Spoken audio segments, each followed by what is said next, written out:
And good evening, everybody. I'm Rick Dancer. Welcome to Get Real with Rick Dancer. We are so glad that you are here. That's me, myself, and I. It's a big crew here. I am so excited to introduce you to the woman we're about to talk to. I met her at a party. Danielle, I could just leave it hanging like that. I met her at a party. And she's, one of those rare people to me that really understands, and I put this in the lead because I think it's really true, where the bones are buried in Oregon. And I don't mean corruption bones. I just mean how money is being spent. And she's got a lot of experience. She's a county commissioner. She's been, I'm going to correct, you can nod your head. I think it's with the League of Oregon Cities, you were like no? Okay. I'll let her explain who she is. But I think you're going to enjoy this because a lot of people have a lot of questions about Oregon, why COTEC needs more money, transportation funds. And I'm not saying she's going to get specifically into that, but I think with this conversation, you'll have a much better idea of what we need to do in the state of Oregon. Even though I'm coming from the state of Montana, I just had to get that far away because there were so many people that wanted to hurt me. No, I'm kidding. I'm kidding. Our show is sponsored by Dr. Michael Bratland, and there is nothing more that Dr. Bratland would like to see than Oregon become Oregon again, a place where, right now, independent, actually non-affiliated voters outnumber Democrats. I'm not kidding. There are more non-affiliated voters in Oregon than there are Democrats. Put the independents in there, and you've got a force to reckon with. And if Oregon would just understand that, you guys could make the changes that you need to make. You're not as blue as they want you to be. You're much more purple. When you get outside the three main counties, then you will find out really quickly that this is not the state. And I think things could really change. So let's bring on Danielle Bethel on. How you doing, Danielle? I'm good. How are you? I'm so glad you came on here. My wife and I had so much fun chatting with you at that party. And we walked away, and well, of course, this is such funny. When I ran in 2008 for Secretary of State, my wife was not into politics. Now she is so into politics, and it's like, honey, you would have been a force to reckon with if we would have been running at the same time, and you would have been into this. But she was glued on your conversation going, oh my gosh, Rick, she really knows what she's talking about. We talked more about you when we left and had a beer downtown than we did other things we were doing. So she was that impressed. Kind of tell people a little bit about your background. Yeah, so I'm a fourth generation Oregonian. And so I've been here a long time. My family's been here a long time, and I'm raising the fifth and the sixth. So I'm pretty committed to being here. And I don't have like the standard, like polished politician resume. I didn't actually really get into politics, like full on into the field until late 2018 when I was pissed off as a parent. And I called my representative for my school board and asked a question and didn't love his answer. So I told him on the phone right then, well, it's not sufficient for me. I'm going to have to come out and run against you next year because I need somebody to represent me. And he laughed at me, thought that was a joke. I beat him that next spring. And I've just been sailing, I think, through ever since, as far as, not that it's been easy, but I think I represent what the average Oregonian wants, is like, I want you to leave me alone. I want to live my life. I want my own freedoms. And if, like, the bottom falls out, I want a government that's supposed to be the safety net system to be available for me to kind of give me just a bit of a boost, not a handout, but a hand up. And I've been just moving through that in government, I guess. I've been a commissioner for 5 years in Marion County, and every time I turn around, I'm just looking to solve a problem.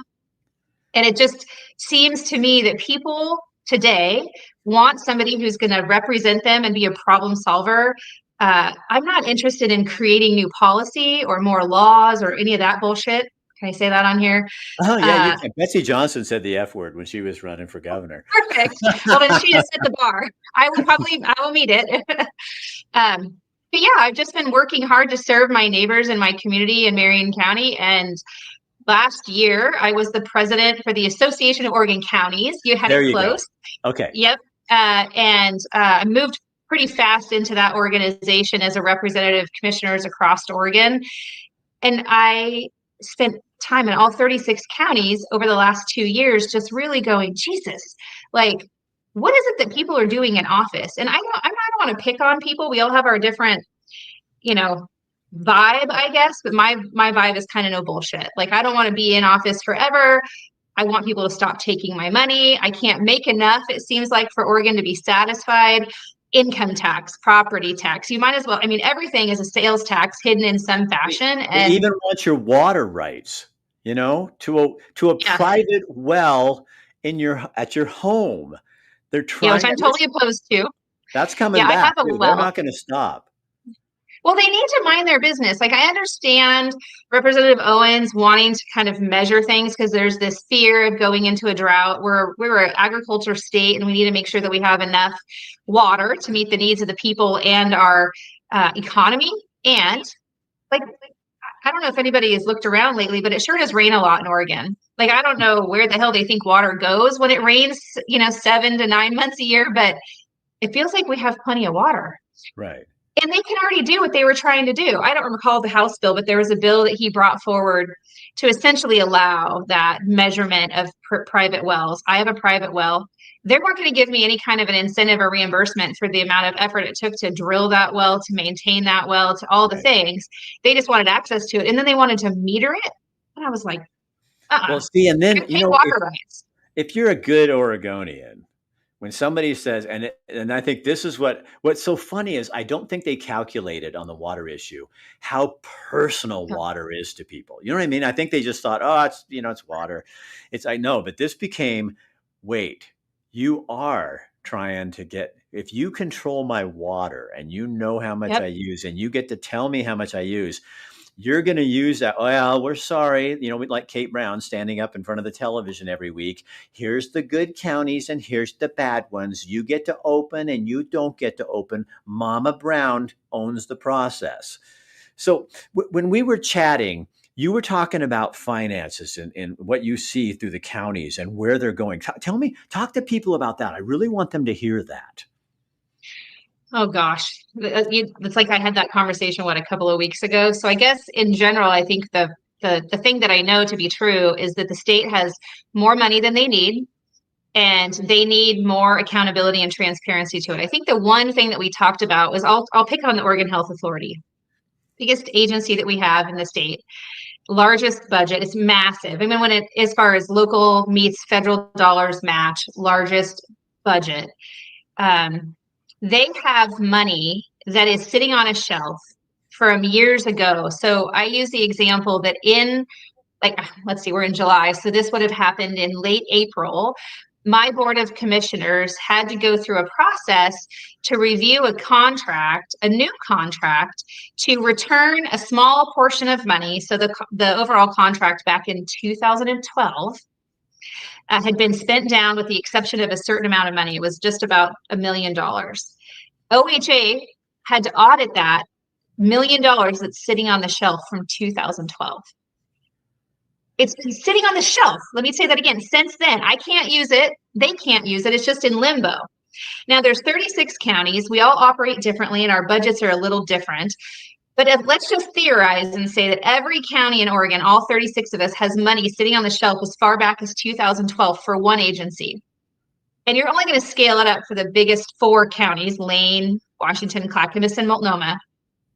They're so far behind in auditing their books that money is just lingering out there. And you can't do anything with it at the local jurisdictional level until they audit it and determine what our use is to be projected as appropriate for whatever the original outcome was. It's 2025.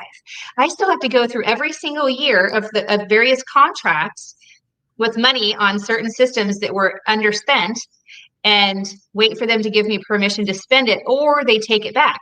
Now, here's the thing. They don't want to take it back early, because if they do, then the Oregon legislature is going to go, hey, how come you have money sitting around? That's not obligated. Return that to the general fund or whichever budget it came from so we can reappropriate it. But these state agencies hold on to these dollars like it's their own personal money. and they reallocate it or allocate it in certain areas. So it's hidden. And the legislators, they've never worked for a state agency. They've never run a government. So they have no idea even what they're looking at. And they have, 5.5 months to be able to figure out these massive budgets. And unless the director is super transparent, I'm not saying they're all liars, but they're all going to hold on to their money. The legislature doesn't know about it because they have to go down line by line to see how it's engaged. It's really, in my opinion, a disservice to taxpayers because they're still taking money from me, but they took that money from me and all my peers across the state in 2012, 2011, et cetera, and it's just sitting there. What surprised you the most when you became like a county commissioner? And when you're sitting there, and doesn't have to be the biggest one, but the first story that comes to your head when you come and sit down here and you're going, I'm a mom and I had a job, I was doing my life. And I know when I talk to Ed Deal, Yeah. you and Ed are friends too, as a Yeah. businessman, he comes into this and he's going, holy shit. You people Yes. run this government. I run a business and all of us run families, and my wife and I run a business. If I did it that way, who would give me permission? Like the Oregon Health Authority. I get 10 years I decided not to, do that for the next 10 years. I mean, I'd be in jail. Well, the reality is that we have no accountable measures actually doing their job. I mean, I'll pick on the Secretary of State's office. That's the auditing agency of Oregon when it comes to state agencies.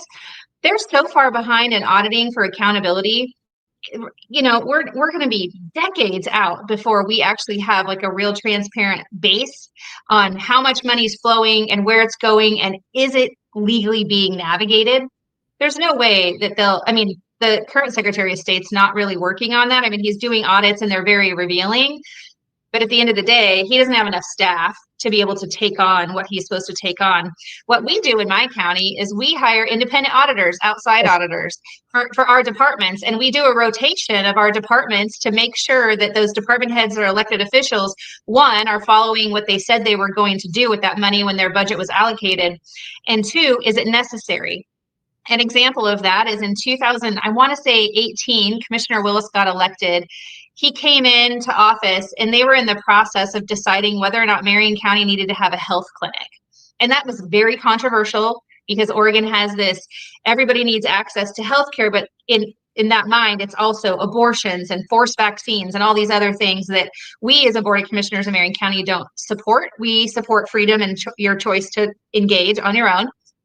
He engaged in an audit and they determined that for the cost of having PERS-based employees in our health department, it wasn't making enough money and it wasn't self-sustaining, so they cut it. And when they cut it, they did a market analysis to determine if those same people being served could be served in the community, which they can. So we reduced the cost of the public health department overall by getting rid of our health clinic. And people were pretty upset about it. And I kept saying, well, it's not paying for itself. Like, do you want me to raise your taxes to pay for the, very few people that are going?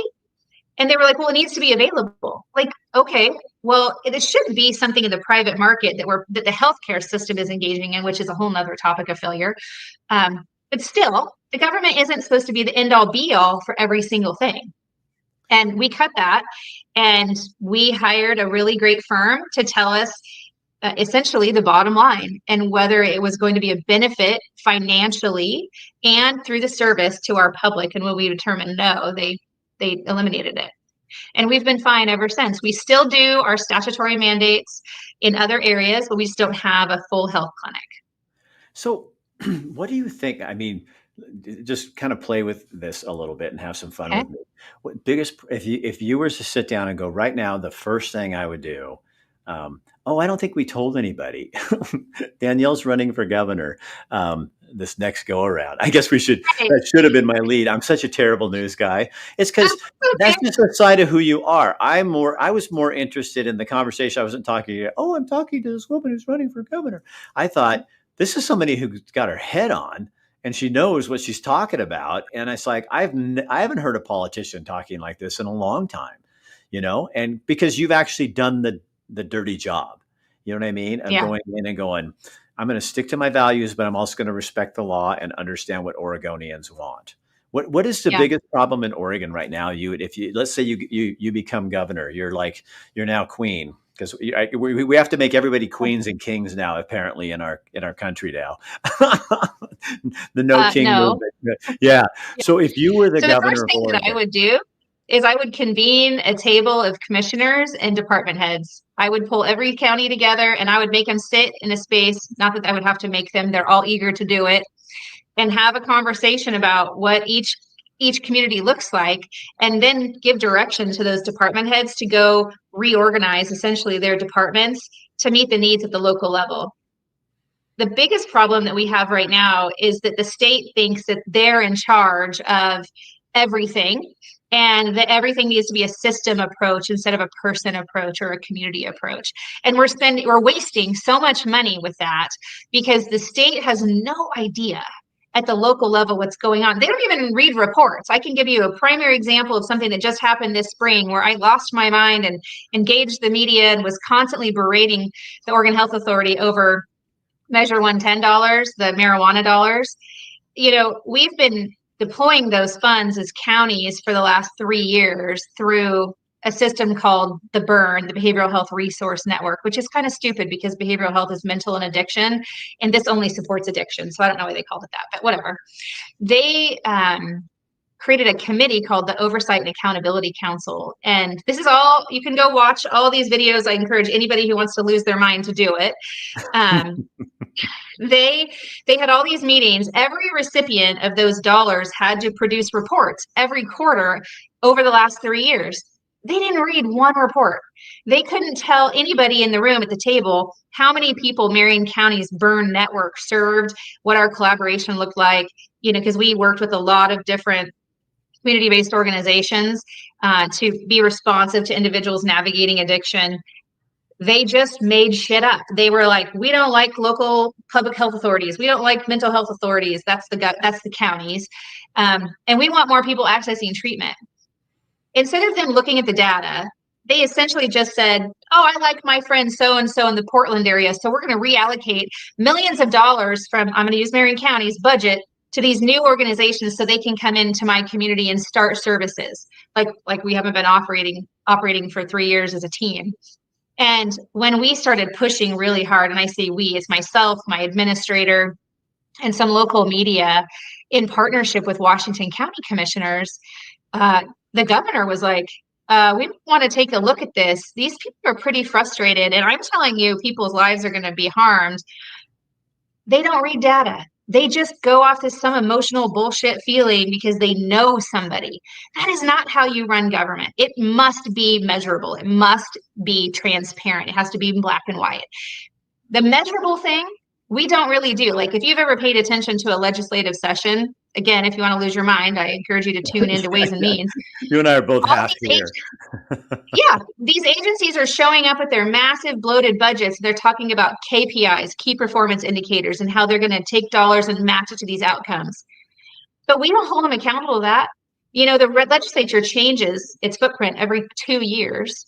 And even if you have some folks that have been there a while, they still have to get up to speed as to what happened in the last 2 years because they're not in the service delivery system. As a commissioner, I'm in it every day.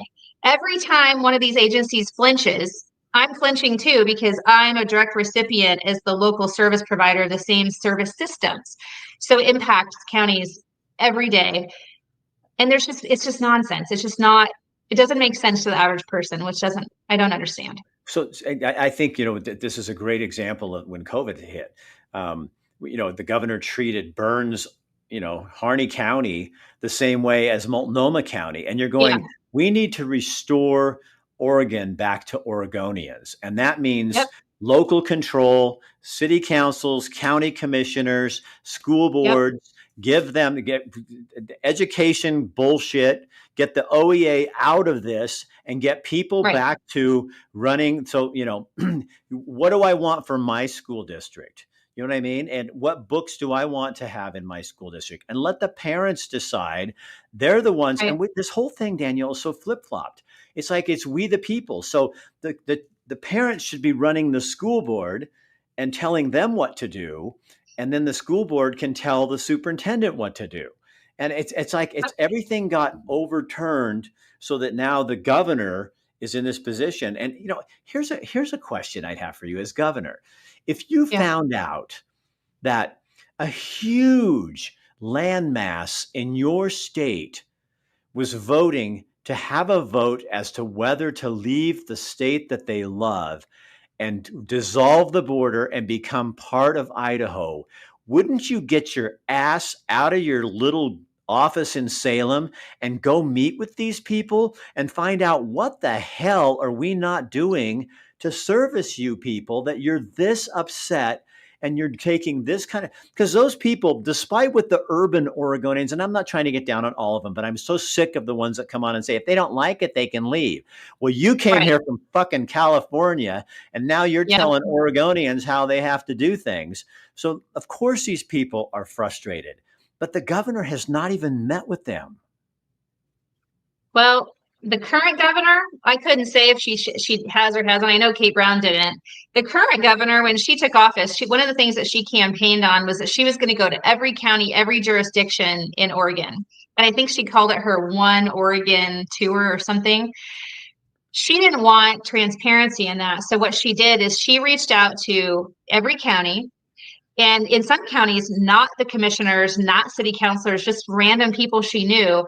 And she would go sit down with those groups. In my county, she reached out to each commissioner individually, meaning her staff, and she assigned us each a topic that she was willing to convene a conversation around each of us for. My topic was around education, and it was going to be located in Woodburn.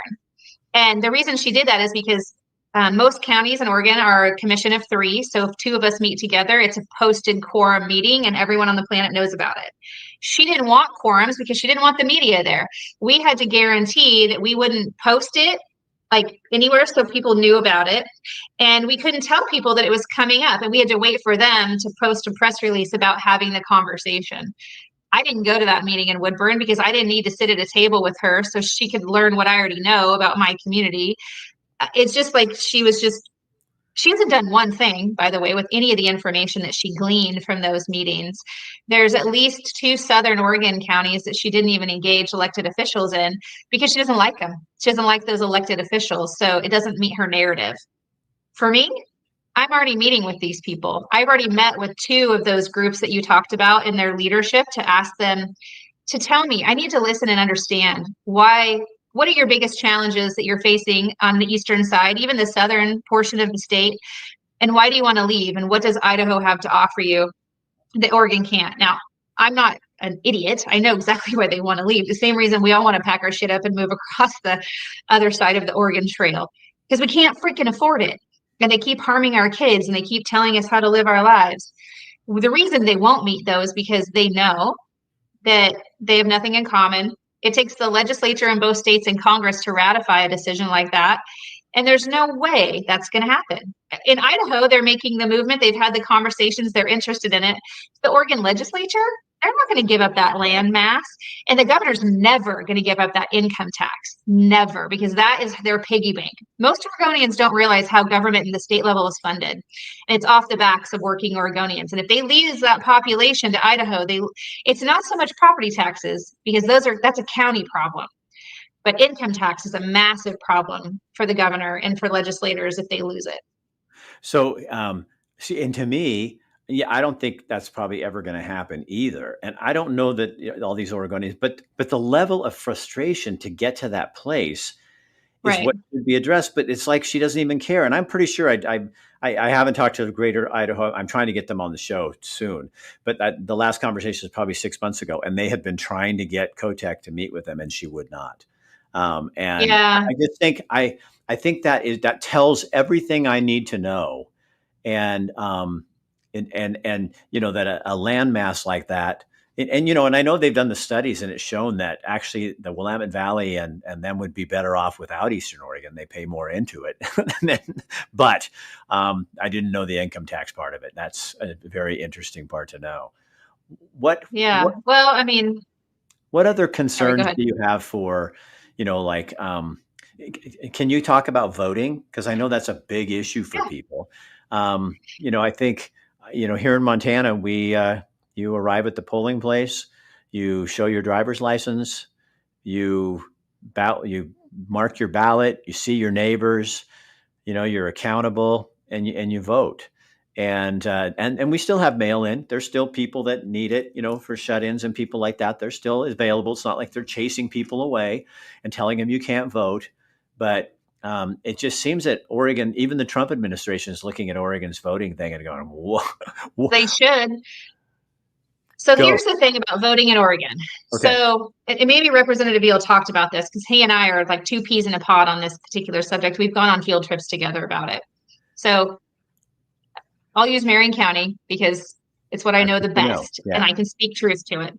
So commissioners are the budget authority, and then of course we have an elected clerk. The clerk's job is to make sure that we have elections that are full of integrity, that they're safe, and they're accessible. I'm just going to quickly tell, is it victorious? I'm a Republican. And her name is Danielle, not Daniel. Thank you. Yes, thank you. Yeah, you missed an L and an E on the end of that, Danielle. Man. Yeah. So anyway, in Oregon, the self-attestation rule is how clerks sleep at night. Essentially, it doesn't matter before motor voter, when you register to vote online or in person, you're signing a thing that says, I am telling you that I'm a US citizen and I'm confirming that I've been in this state for 6 months. There's not been a check for my whole life. Like I registered to vote straight out of high school. I filled out a card that was given to me, I swear to God, at graduation when I crossed the stage, but it was shortly thereafter. And I signed it and I mailed it in and I registered to vote. Nobody checked my ID. Nobody checked my address. It was just whatever the hell I put on the card, they put into the system. At the time, that was the Secretary of State's office or your local election clerk's office. Today, we have motor voter. So you can register online through the Secretary of State's website. You can go to your clerk's office and get to the Secretary of State's office. Or when you go to the DMV in your local community, there's a couple of ways that they can register you to vote. That system is so archaic, which is mind-blowing with the digital area that we live in. When Rep. Deal and I went late last year to tour, we went to the Salem, Lancaster, the largest DMV in Oregon, to do our tour to see exactly how errors could be made. Because we had a significant number of errors in Marion County, people who were non-citizens who were registered to vote. I was like, how is that happening? Yeah. Now, the conspiracy theorist or the person who's pissed off is going to say, they knew they did it on purpose. I'll tell you that's not true for everybody. I've spoken to one individual who lives in Salem.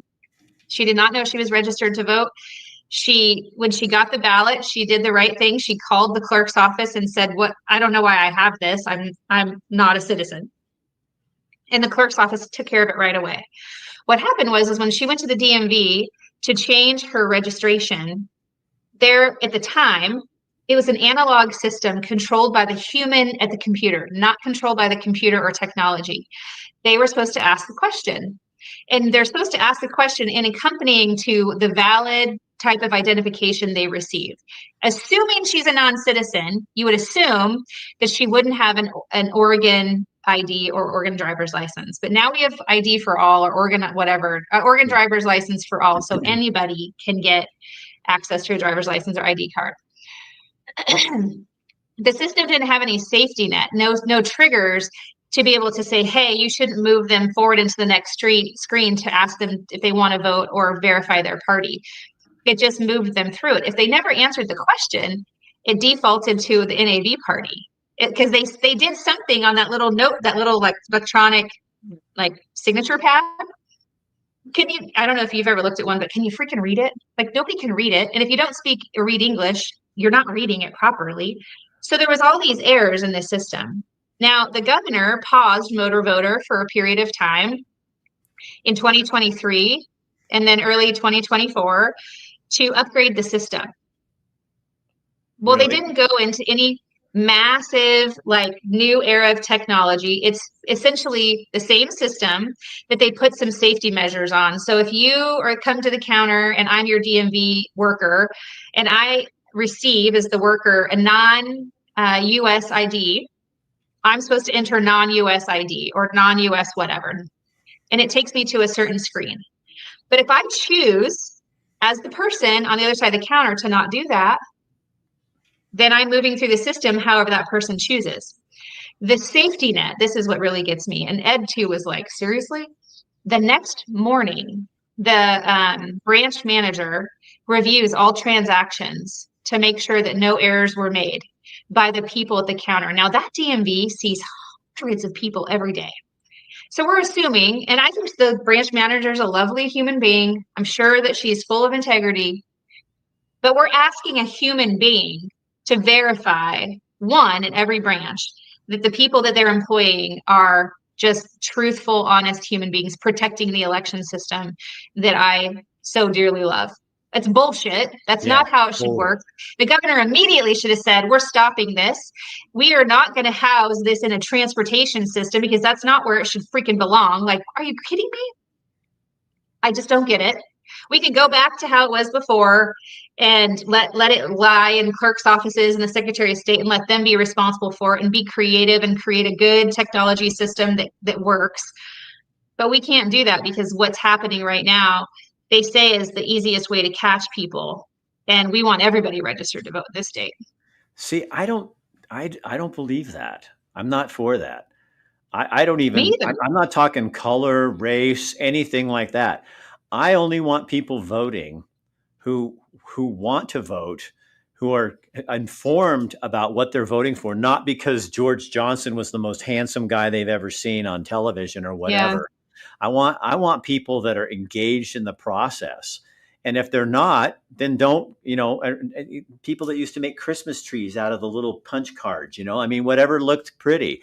I don't want those people deciding. And what's so sad in Oregon and most states, but I know in Oregon, I just know your facts better, is how many, when we say, 50% turnout, that's of the registered voters. There's still Yeah. thousands and thousands of people who don't even bother to go through the process and vote and pay attention. And that's so Yeah. you are allowing the very people that you don't agree with, you're allowing them to run the process. And that to me is what's really sad that's going on in Oregon right now.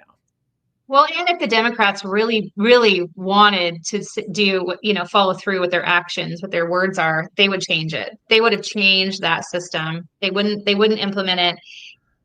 Because vote I by don't, mail is here probably not going to go away because people like it. It's so popular in Oregon.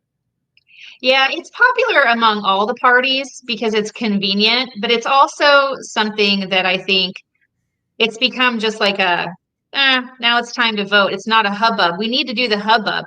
And in order to do that, you have to plan for it. Like in Marion County, we do in-person voting during like the week before an election Yeah. and through election day. You can come to our court, to our building where the clerk's office is, and they have election integrity workers, election workers. We have security, all the things, and you can vote in person.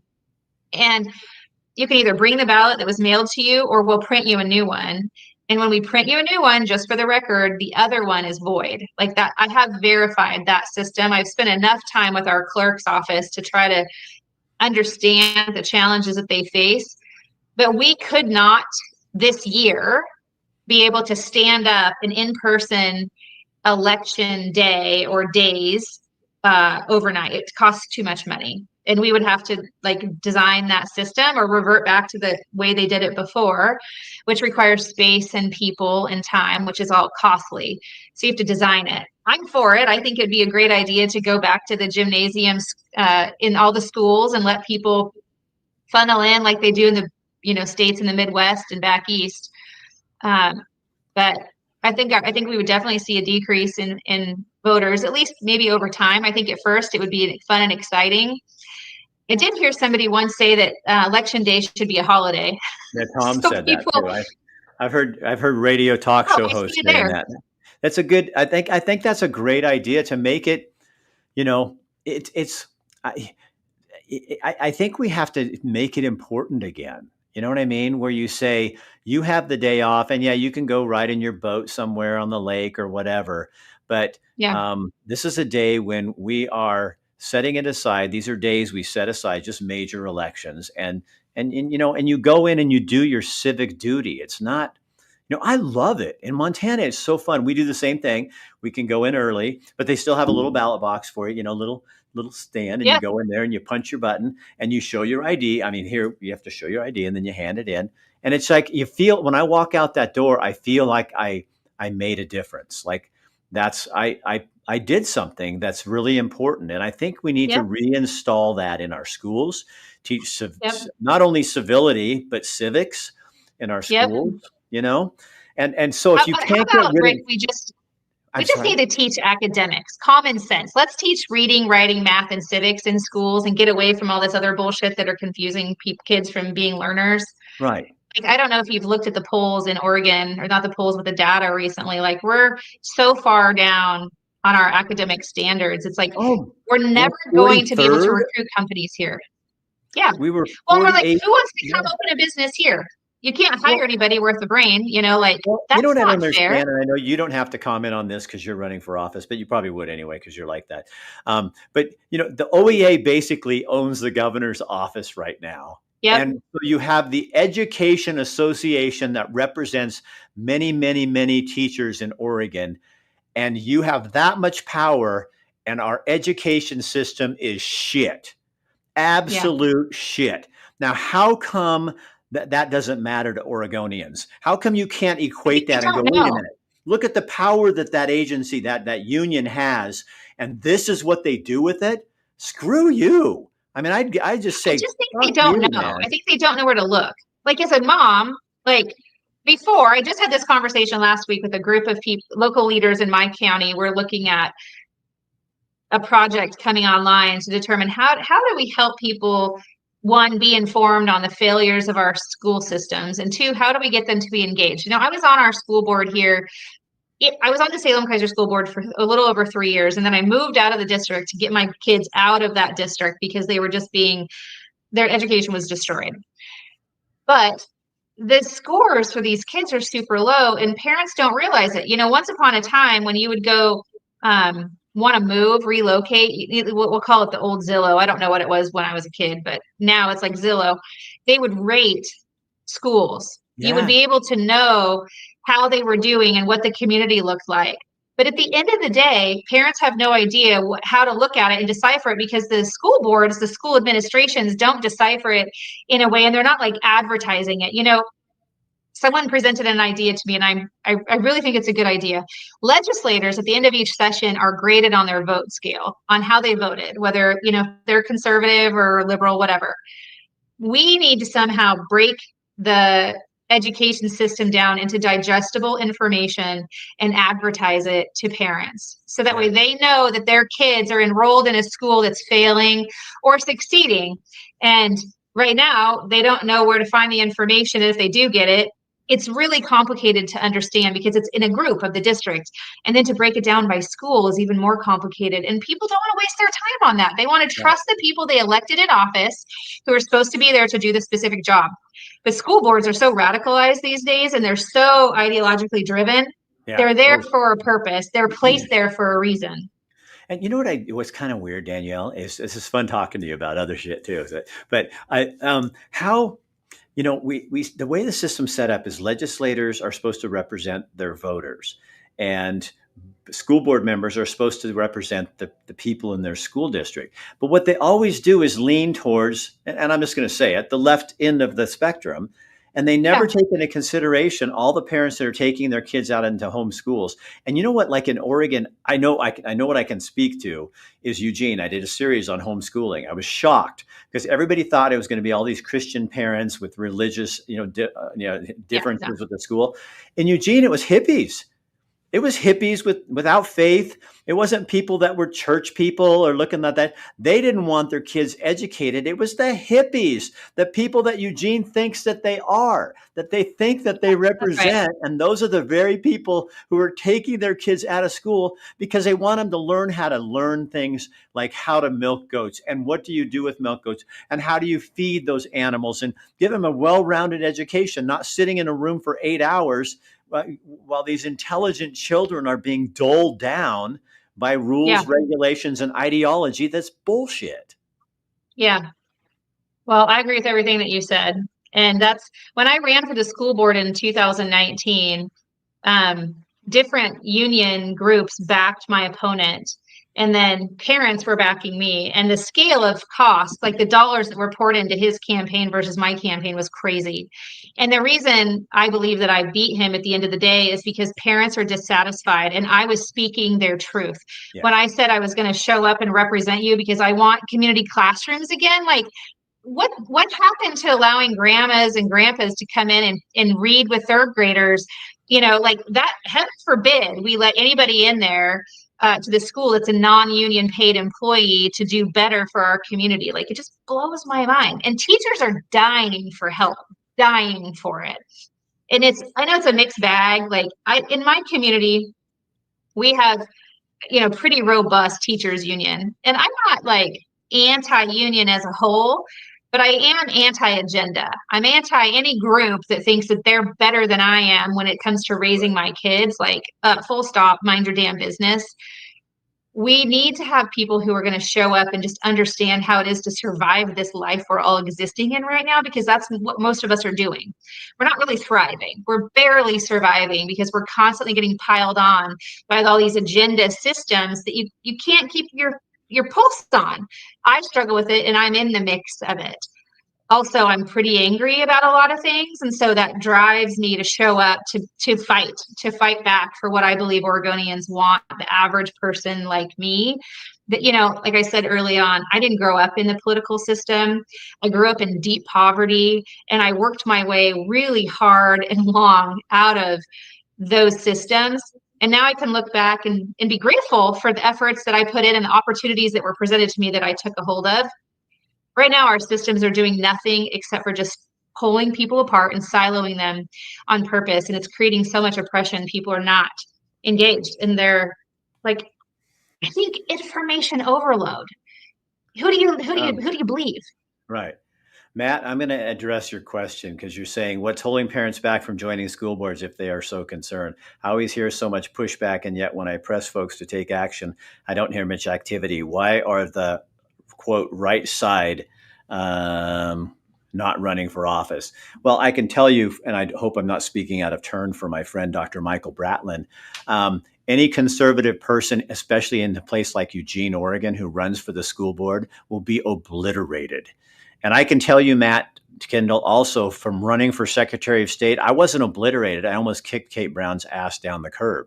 But I can tell you, the OEA will never give the right side in terms of right people, conservative people. It doesn't give its money to conservative people. So the money and Right. the backers from all those unions go to whoever the Democrat is. I had places in Eugene that were businesses that I went to all the time.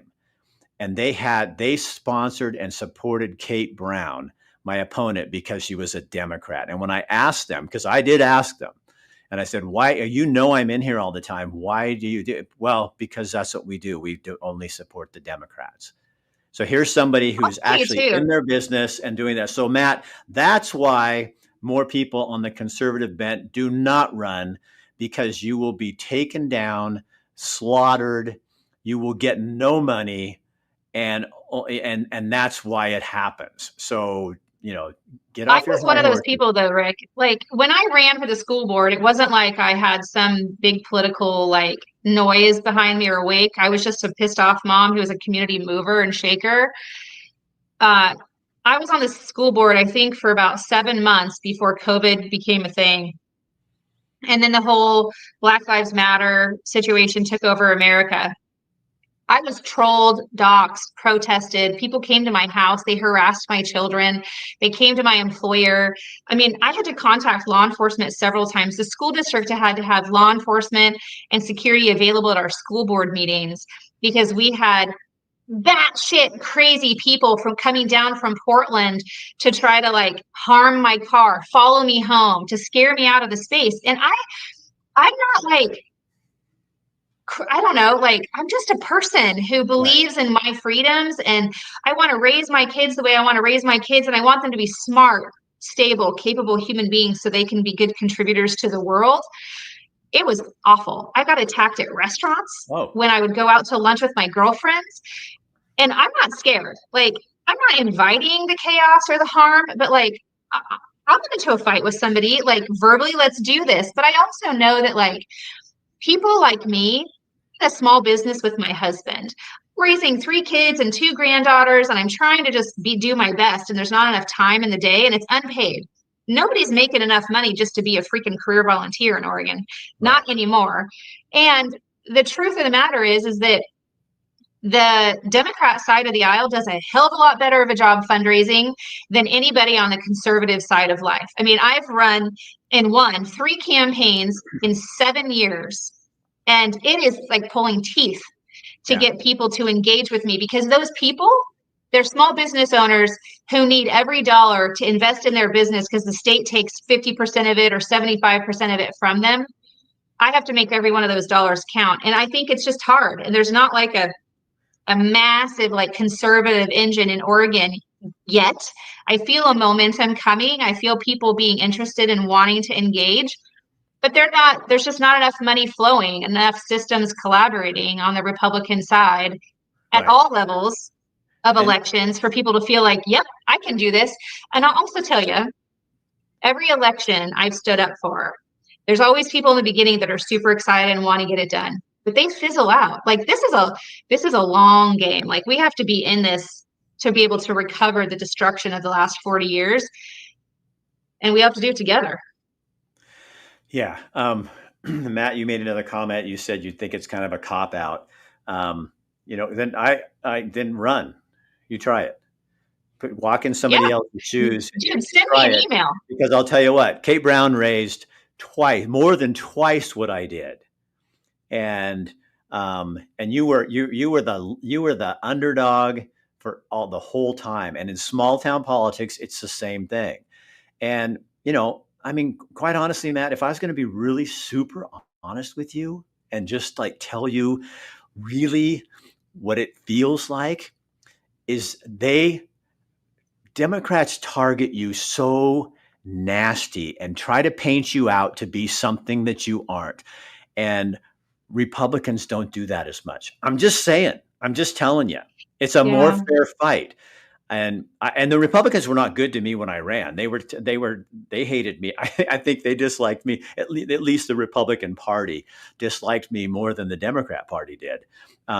But it's really easy to sit out there and say, oh yeah, more people need to run that are conservative for the school boards. But when you live in a town like Eugene or Springfield or Lane County, it's a tough thing because you are the underdog, and their tactics are nasty and Yep. really nasty. And you get behind the unions. I don't care anymore because I'm not running for anything. But the unions are terrible to candidates who are on the right. And that sounds like, oh well, yeah, but you got to stand up. And I did. And so was Danielle. Yeah. And Yeah. you Like here won. I am And I doing did it. really well. And I'm not ashamed of what happened to me because I scared the shit out of them. And that's what I wanted to do. I wanted to show that other people have a voice. So, last question for you. How are you going to Okay. give all Oregonians a voice? I'm going to show up in every single county, and I've been doing it. It's the thing about Oregon is that's actually it's you can do it in bite sizes. There's 36 counties. There's commissioners and city councilors in every one of those counties, and government needs to be driven from the bottom up, not the top down. And I'm just going to be present. I'm fundraising my ass off right now so I can be present in the locations that people right now are inviting me to. I've done the work to see where we need to get voters to engage in. Early on in the chat, somebody mentioned disenfranchised voters. That's so true. Yeah. There's between 150,000 and 200,000 registered Republicans who are not voting in statewide races, but specifically the governor's race. That's crazy to me. I was down in Curry County several weeks ago meeting with the veterans population down there, just listening to them. They just want their problems solved. And some of these problems are like so ridiculously simple to solve. But you have to have a leader that sees you. The one thing that I think is important for people to know about me is that I don't have to agree with you to represent you. Yeah. I don't live in Eastern Oregon. I don't live in Southern Oregon. I don't live in downtown Portland. I'm not going to either. I'm going to live in my little rural town outside of Salem, up in the canyon, and I'm going to do just fine there. But what's important to me is that people are existing and thriving in their way of life in their community. And when they have a need, they have a road need or a court need or whatever, those systems are available to them. The government's job is to make sure that there's functioning, efficient, transparent, accessible systems. That's it. It's not about shoving someone's ideology down one throat or the other. And we're never going to get a 10 out of 10 candidate. Never. I don't give a shit who you put on this platform with me today, tomorrow, or 10 years from now. I'm not going to agree with everything that they're about. And we as Republicans need to stop being so greedy, maybe, and or elitist, and say, we're going to get behind somebody that's going to show up for me. And I promise you, I don't have to live your life the way you live your life to represent what you want, because I believe in you, just like I want people to believe in me. Don't you think that's funny and or just interesting how we've become this culture where, because I'm supportive of what Trump's been doing lately. I'm not Yep. real sure on the big beautiful bill, and then people come out, oh well, I thought you supported Trump. Well, it's like I don't support everything. I don't Right. like this Epstein bullshit that's going on right now because I think there's more to it. I'm too much of a conspiracy theorist to not think that. But that doesn't mean I hate him or I'm going to Right. throw him out with the bat. And that's how we've become in politics. Is like if you don't agree with everything I say, then we throw you out and you're this and you're that. And the Republicans did that to me the whole time. If like when I was running, it's like if people need to come together and just go, is there enough I like about Danielle that I would support her and I think she could do this for me? What I like about you, I'm going to just take a couple seconds before I'm not going to ask you any more questions. I like about you is I Okay. think like Ed, I think you're the real deal, although he is really a deal. Yeah. But you are the real deal. And I think when I had, the hour and a half conversation, I went to this party. I'm supposed to be mingling and doing things. And my wife and I really spent most of the time just chatting with you. And I really enjoyed that because I thought, and you're not like, you're super smart, but you're not like some, politician person coming in. And yet you are political and you know how to do this. So I think you offer something really interesting to Oregon. And I hope people take the time to at least look at you and who you are. How do they find out more about you? Yeah. So I have a website and I have social media, DanielleBethelforGovernor.com. And it says join the chat. I feel like I should type it in there. So I'm gonna You can. bravely Yeah. And then because see if I people can think. will be watching this later too. And so then they can It just says come in and see that. So yeah. it says I have to connect to YouTube. So I'm afraid if I click connect, then Okay, I'm so gonna be what is your yeah, it's DanielleBethelforGovernor.com is my website. And then I have all the social channels, X, Facebook, Instagram, all those things. And we're putting information out constantly. oh, I Matt got think, it for you. uh, Thanks, Matt. oh, great. Okay. There you go. Yeah. And somebody asked a question earlier. I just want to answer one question because I think Okay. it's important. Land use. How do I feel about Oregon's land use laws? I think they suck.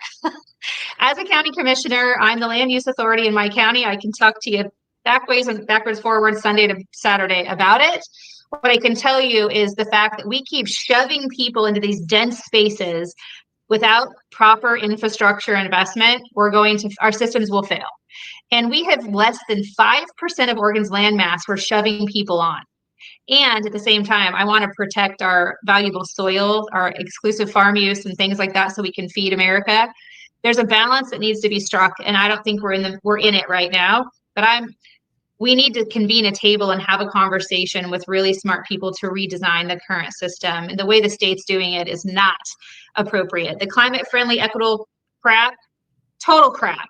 Like it's harming people, it's harming the people in poverty, the people of color. It doesn't matter what jurisdiction you're in, but it's all agenda driven. And Right. I want people to be healthy and available to do what's best for their lives. And I want people to be good contributors to society, which means they have to show up and get a job. And there's ways to do that. So Tammy, thank you for the comment. And Captain, I'm going to address you because that pisses me off. As a conservative, how can Rick justify those tattoos? How do I justify tattoos? And how long has he had them?